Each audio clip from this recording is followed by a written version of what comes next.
नमस्कार सर्वांना, जय शिवराय, श्री स्वामी समर्थ।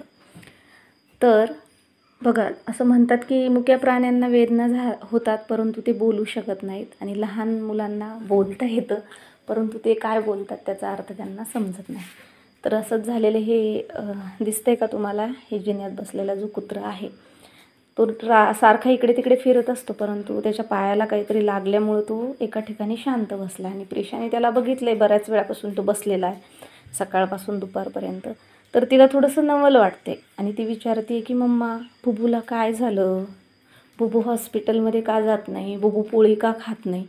आता तिला हे समजावून सांगणं खूप कठीण आहे, कारण तिला असं वाटतं की आपल्याला जसं हॉस्पिटलमध्ये नेलं की आपण बरे होतो तसं बुबूला पण पटकन घेऊन जायला पाहिजे आणि ती घाबरती पण एवढी, त्याला त्याच्या जवळ पण जात नाही। तर चला तर बघा मग ती कशा प्रकारे मला प्रश्न विचारते बुबूला काय झालं म्हणून।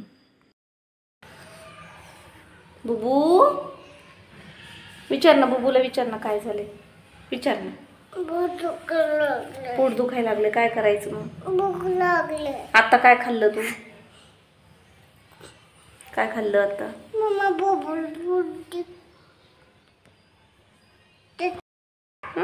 दुसरं पायाला लागलं त्याच्या? हा, तोंडात बोट नाही घालायचं। हे तर पाय नाही। हाय का? बुबू झोपला। बुबू मोबाईल बघतो का? नाही बघत। बुबू काय करतो? आईस्क्रीम खातो। आईस्क्रीम खातो। आणि प्रिशा काय करती? उठला बुबू? बुबूला विचार ना, दुखतंय का विचार बरं। दुखतंय। औषध लावते का बुबूच्या पायाला? लाव ना। बुबूला हॉस्पिटलमध्ये न्यायचं का? कसं जाणार आपण? पप्पाच्या गाडीत न्यायचं का? नको। का बरं? नको। तू गाडी घेईल पप्पाची? नेऊ ना, आपला बुबू आहे ना तो।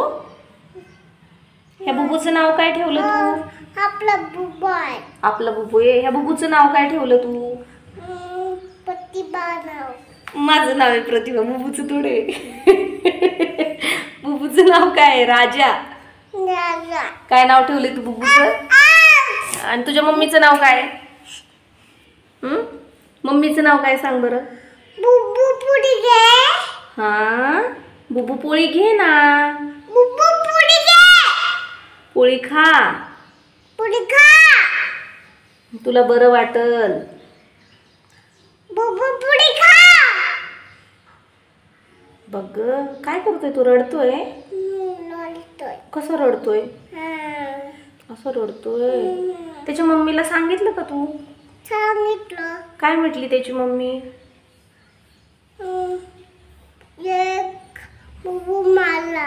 दुसऱ्या बुबूनी मारलं याला? हा, दुसऱ्या बुबूनी। का बरं मारलं? असं मारलं। हा त्याला चॉकलेट देत नव्हता? नाही। काय करत होता मग हा? तो